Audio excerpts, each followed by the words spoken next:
Hi everyone, မင်္ဂလာပါ So today ဒီနေ့ဒီ Unit 9ရဲ့ Present Perfect Continuous Tense ကိုတွားရအောင်အဲ့တော့ Present Perfect Continuous Tense ကိုဘယ်လို situation တွေမှာသုံးလဲဆိုတော့ဒီပုံမကြည့်ခင်ဒီ situation လေးကိုအရင်ကြည့်ပါတော့အဲ့တော့ I have been doing ဆိုတဲ့အဓိပ္ပာယ်ကဒီအကြောင်းအရာတစ်ခုကအရင်တော့ပြီးခဲ့တဲ့ recently မှာတစ်ခါဖြစ်ခဲ့တယ်ပြီးဒါပေမဲ့အခုမဖြစ်တော့ရက်သွားတယ် just တော့အခုလေးတွေမဲ့ရက်သွားတယ်ဆိုတဲ့အဓိပ္ပာယ်ကိုပြောတာပေါ့နော်အဲ့တော့ဒါကိုနားလည်အောင်ဆိုရင်ဒီပုံကိုကြည့်မယ်အဲ့တော့ဒီမပုံထဲမှာဆိုလို့ရှိရင်ကားမောင်းနေလမ်းမပေါ်မှာဒါပေမဲ့မိုးရွာနေသလားလို့မေးရင်မိုးမရွာတော့လမ်းပေါ်မှာတော့မိုးရေစားတယ်ရေအိုင်နေတွေ့ရတယ်ဆိုတော့ is it raining လို့မေးလိုက်တယ်မိုးရွာနေသေးလားအခုတော့မရွာတော့ရက်သွားပြီဆိုတော့ no but the ground is what ဆိုးနေရပေါ့နော်အဲ့တော့မနေ့အကြာကြီးဒီ recently မဟုတ်ဘဲနဲ့မရက်သွားဘူးဆိုလို့ရှိရင်တကယ်ဒါအကြာကြီးနေမှရက်သွားတယ်ဆိုလို့ရှိရင်ဒါလမ်းပေါ်မှာစိုးနေမှာမဟုတ်ဘူးเนาะအဲ့တော့ no but the ground is what it is been raining so it is been raining it has been ပေါ့เนาะအဲ့တော့ has helped ဒီ been နဲ့ ing ကတော့ဒါ present perfect continuous tense ကပတ်တယ်နေပေါ့เนาะအဲ့တော့ I will you they have နဲ့ he she it က has နဲ့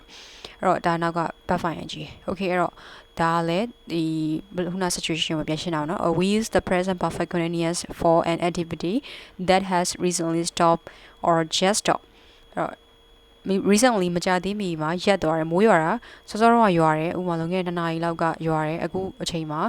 ဒီ4နာရီလောက်ရှိပြီဆိုပါစို့အဲ့တော့အဲ့ဒီအချိန်မှာရွာတယ်ရက်သွားပြီ just stop အခု now အထိပဲအဲ့တော့ပြီးခဲ့တဲ့ past ကနေပြီးဒီအထိပဲဒီလို situation ကိုပြောတာပေါ့နော်အဲ့တော့example sentence လေးကြည့်မယ်ဆိုရင် why are you out of breath have you been running so out of breath ဆိုတာကအသက်ပြင်းပြင်းရှူနေတာပေါ့နော်အဲ့တော့မောနေတဲ့ပုံစံမျိုးနဲ့ဒီအသက်ရှူနှလုံးကုန်တော့မမြန်မဲပုံမှန်မဟုတ်ဘဲနဲ့မြန်နေတာနှီးနေတာ something အဲ့လိုမျိုးအဲ့တော့သူကတခုခုမောနေတဲ့ပုံစံဟောရဲဖြစ်နေတဲ့ပုံစံဖြစ်လိမ့်မယ်အဲ့တော့အဲ့ဒါဘာလို့မောနေရလဲပြီးမယ်ပေါ့နော်အဲ့တော့ have you been running ပြေးလာလားဆိုသူ့ကိုတွေးလိုက်တဲ့အချိန်မှာမပြေးနေဘူးရက်သွားပြီသူစကားပြောနေလိမ့်မယ်ဒါပေမဲ့ तू က past ကာလမှာ recently မှာခဏဒီအတော်တွင်းမှာပြေးနေရလားအဲ့လိုမေးတာပေါ့နော်နောက် number 2ဒီ second sentence က Paul is very tired he has been working hard ဆိုတော့အလုပ်တစ်ခုခုစူးစမ်းပြီးတော့အလုပ်တာပြင်းပြင်းထန်ထန်လုပ်ပြီးတော့ဒီအခု very tired ဖြစ်နေတဲ့ situation ပေါ့နော်အဲ့တော့နောက်တစ်ခုက why are you so tired what have you been doing အဲ့လိုပဲဘာလို့ပင်ပန်းနေရလဲမောပန်းနေရလဲအခုပြီးခဲ့တဲ့recently မှာဘာတွေလုပ်နေခဲ့ရလဲဆိုတော့ဘာလုပ်နေလို့ပင်ပန်းနေရလဲအဲ့လိုမေးရပါတော့အဲ့တော့မြန်မာစကားတော့အဲ့လိုမျိုးကြီးတတိကျမပြောပါမဲ့တော့ဘယ်လို situation မှာသုံးလဲဆိုတော့ဒီလို situation မှာဒီ present perfect continuous tense ကိုသုံးတယ်အဲ့တော့ I've been talking to Amanda and she agrees with me ဒါကတော့ရှင်းတယ် Amanda ကိုသူက talking တခုခုပေါ့နော်အဲ့လိုအကြောင်းအရာတခုပြောနေလိမ့်မယ်ပြောပြီးတော့ she agrees with me နောင်ကာလာမှာသူ agree ဖြစ်သွားပြီအဲ့တော့သဘောတူတယ်မတူအရှိမသူဆွေးနွေးမယ်ညှိနှိုင်းမယ်ဒီလိုပြောခဲ့မယ်စကားပြောမယ်အဲ့တော့တခုခုပြောနေမယ်အကြောင်းအရာအခုသူက agree ဖြစ်သွားပြီပြောစရာမလိုတော့ဘူးအဲ့လိုပုံစံမျိုးအဲ့တော့ where have you been ဆိုရင် where have you been ဘယ်ရောက်နေရလဲ I've been looking for you so I've been looking for you ငါမင်းကိုရှာနေရဒီနောက်မှာ for an hour half an hour ဆိုထားပါတော့အဲ့လိုမျိုးဒီအချိန်တစ်ခုကြာအောင်ရှာနေခဲ့တယ်တိုးတော့ now မှာသူဒီတွေ့သွားလို့ဒါ where have you been ဘယ်ရောက်နေရလဲလို့မေးရပါတော့အဲ့တော့အဲ့လို situation မှာဒါ imagine လုပ်ပြီးတော့ဒီ part A ကတော့ဒီလို situation တွေမှာသုံးတယ် now မှာ stop ဖြစ်သွားတဲ့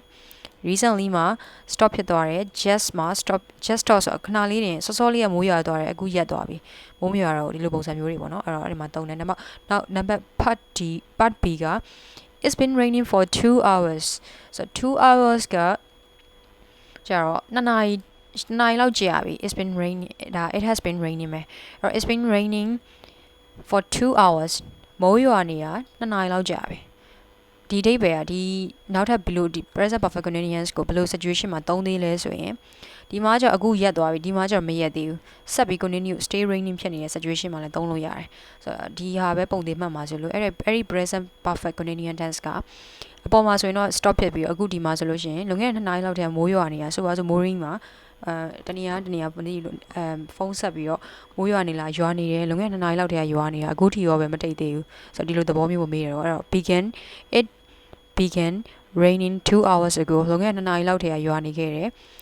it is still raining ဒါကစကားပြောနေတဲ့အဓိပ္ပာယ်ဒါရှင်းပြတာမို့လို့တိုးတော့ဒါကိုတစ်ကြောင်းနဲ့ present perfect continuous tense ကိုသုံးမယ်ဆိုရင် it has been raining for 2 hours 2နာရီလောက်ကြာပြီရွာနေတာ okay အဲ့တော့ how long has it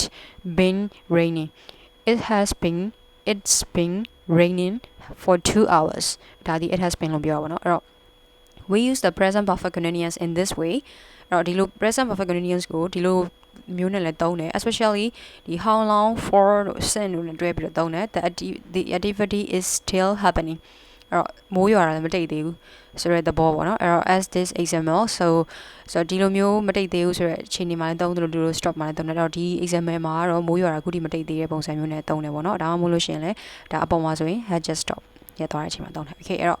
how long have you been learning English so English စာသင်နေတာဘယ်လောက်ကြာပြီလဲ stay learning English you are stay learning English ပဲเนาะအဲ့တော့ဒီ level တစ်ခုကနေတစ်ခုဥမာ B1 က B2 ကိုသင်နေတာ C1 က C2 ကို level တက်အောင် improve ဖြစ်အောင်လို့သင်နေတဲ့အချိန်ကာလတစ်ခုမှာတရားရောက how long have you been learning English ဆိုရင် English စာသင်နေတာဘယ်လောက်ကြာပြီလဲဆိုတော့အခုလုံးဝ stop ဖြစ်သွားတယ် fluently သင်တာပြီးသွားတယ်သင်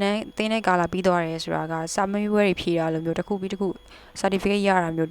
diploma ရတာမျိုးဆိုတာထက်ဒီ learning လုပ်နေစေဆိုတဲ့ stage ကိုဖော်ပြချင်တာပေါ့နော်အဲ့တော့ now second sentence က Ben is watching TV he's been watching TV all day so Ben က TV ကြည့်နေတယ်တနေ့ကုန် all day တနေ့ကုန် TV ကြည့်နေခဲ့တာအခုထိလည်းကြည့်နေတော့မယ်ဆိုတဲ့အဓိပ္ပာယ်ပေါ့အဲ့တော့ဒါဆိုရင်ဒီနှစ်ခုကိုဘယ်လိုပြောမလဲဆိုရင် Ben or he's been watching TV all day or present perfect continuous tense ကိုသုံးပြီးတော့ပြောလို့ရတယ်เนาะ where have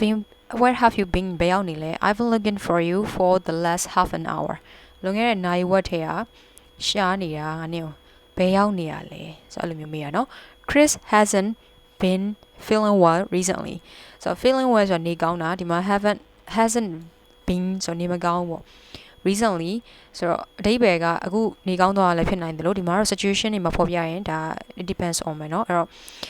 နေကောင်းသွားတာလည်းဖြစ်နိုင်တယ်လို့အခုထိမကောင်းသေးရလည်းဖြစ်နိုင်တယ်ပေါ့เนาะအဲ့ recently မှာသူဒီ Christy နေမကောင်းခဲ့ဘူးเนาะအဲ့လိုမျိုးနေမကောင်းဖြစ်နေခဲ့တယ်ပေါ့အဲ့လိုမျိုးအဲ့တော့you can use the present perfect continuous for repeated action repeated action ထက်ကတွေအတွက်လည်း present perfect continuous tense ကိုသုံးလို့ရတယ် for example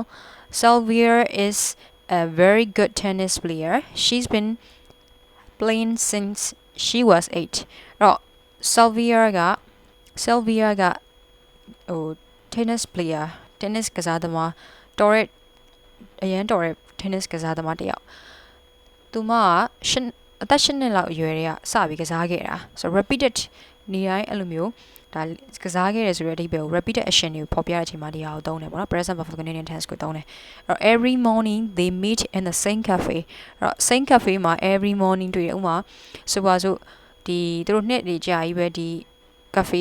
cafe နားမှာရုံးလုပ်တယ်ဒါမှမဟုတ်ရုံးတက်ရတယ်ဒါမှမဟုတ်လို့ရှိရင်တခုခုဒီ same cafe မှာပဲ breakfast စားမယ်ဆိုတော့ every morning မှာ repeated action နဲ့သူတို့ဒီနှစ်ပေါင်းများစွာနှစ်တွေကြာကြီးဒီကိုပဲသွားနေခဲ့ရဆိုတဲ့အဓိပ္ပာယ်ကိုပြောချင်ရင်တော့ they've been going there for years YouTube မှာဆိုလို့ရှိရင်ဒီပစ္စည်းကိုပဲ vlogger တွေသုံးနေတဲ့ထက်ကတည်းကဒီလို repeated action ပြောမယ်ဆို I've been using လို့ပါတော့အဲ့လိုမျိုးပြောသလိုပဲဒီမှာလည်း they've been going there for years okay အဲ့တော့ part C ကိုသွားမယ် part C ကတော့ဒီ present continuous tense နဲ့ present perfect continuous tense ကို compare လုပ်တာပေါ့နော်အဲ့ I'm doing နဲ့ I have been doing ဘာကွာလဲဆိုရင်ဒီ present continuous tense က now in the middle situation အခုဖြစ်နေစေမပြီးသေးဘူး not finished အဲ့လိုအခြေအနေ situation ကိုသုံးပြီးတော့ဒီ present perfect continuous tense ကတော့အခုပြီးသွားပြီလုံးဝ completely ပြီးသွားပြီဆိုတော့ဒီ situation လည်းရတယ်ဒါမှမဟုတ် just stop has stop stay continue အဲ့လိုပုံစံမျိုးပေါ့နော်အဲ့တော့ဒါက it depends on the situation ပဲပေါ့နော်အဲ့တော့ဒါဒီnumber 1 ဒီ don't disrupt me now I am walking နောက်ရှက်နဲ့ငါအလုပ်လုပ်နေရဆိုတော့သူအလုပ်လုပ်လို့မပြီးသေးဘူးပေါ့နော် in the middle of situation မှာပြောနေတဲ့စကားဒီမှာကျတော့ I have been working hard now I am going to have a break ဆိုတော့သူအလုပ်လုပ်တာအများကြီးအချိန်အများကြီးလုပ်ပြီးသွားပြီအဲ့တော့အဲ့ဒီအချိန်မှာ तू က break time ယူမဲ့အတွက်ငါအခုအနားယူတော့မယ်ဒီအထိပဲ तू ကဒီကနေကာလတစ်ခုအထိ तू လုပ်ခဲ့တယ်ဒီအထိမှာ to break ယူတော့မယ်ဆိုတော့အဓိပ္ပာယ်အဲ့တော့ we need an umbrella it is raining ငါတို့ထီးလိုရတယ်မိုးရွာနေလို့ရွာနေတာမပြီးသေးဘူးအဲ့တော့ in the middle situation မှာပြောတယ် present continuous tense ကိုသုံးထားတယ်ဒီဘက်မှာကျတော့ the ground is wet it's been raining အဲ့တော့ဒီလမ်းတွေချမ်းမြေတွေကစိုးနေတယ်မြေကြီးတွေကစိုးနေတယ် it's been raining ဆိုတာကမိုးကအခုမရွာတော့ဒီ ground နေစိုးနေတယ်လို့ပဲဖော်ပြရဲဆိုလို့ရှိရင်ဒီ situation နဲ့တူတယ်ပေါ့နော်အဲ့တော့အခုတော့မိုးမရွာတော့ဘူးသို့တော့ပြီးခဲ့တဲ့ကာလဒီ recently မှာမကြာသေးမီကာလလေးမှာထားပါတော့နေ့လယ်2နာရီအရှိမှာ12နာရီလောက်ကမိုးရွာထားတယ်မြေကြီးရေစိုးနေသေးပဲဆိုတော့အဲ့လိုသဘောမျိုးမှာသုံးပါတယ်အဲ့တော့နံပါတ် third sentence က hurry up we are waiting မြန်လို့ငါတို့စောင့်နေတယ်စောင့်နေတဲ့အချိန်မှာပြောတာဥပမာတူတူထွက်တယ်တနည်းအားတော့တူတူထွက်တဲ့အချိန်မှာပြောတာဖြစ်နိုင်တယ်ဖုန်းဆက်ပြီးပြောတာဖြစ်နိုင်တယ်အဲ့တော့ဒီဘက်ကကျတော့ we've been waiting for an hour ငါတို့တနားရီလောက်စောင့်နေရကြာပြီဆက်သွားတော့ပဲဖြစ်ဖြစ်ဟိုမစောင့်တော့ဘဲနဲ့ just stop ပုံစံမျိုးနဲ့မစောင့်တော့လို့ထွက်သွားတော့ငါတို့တနားရီလောက်တော့စောင့်နေခဲ့တာဆိုတဲ့ပုံစံမျိုးပြောချင်တဲ့အချိန်မှာသုံးတယ်ဒါမှမဟုတ်လို့သူတို့ဆက်ပြီးစောင့်နေစေအချိန်မှာဒီကိုယ့်ရဲ့ငါတို့စောင့်တာတနားရီလောက်ကြာပြီဆိုတဲ့အဓိပ္ပာယ်ကိုပြချင်တဲ့အချိန်မှာလည်း we've been waiting for an hour we have been waiting for an hour okay အဲ့တော့ဒီ exercise ကပြီးမှာပဲနောက်တဲ့ video မှာကြည့်ပါအဲ့တော့ unit 9ရဲ့ lesson ကဒီထိပါပဲအဲ့တော့ thank you so much bye bye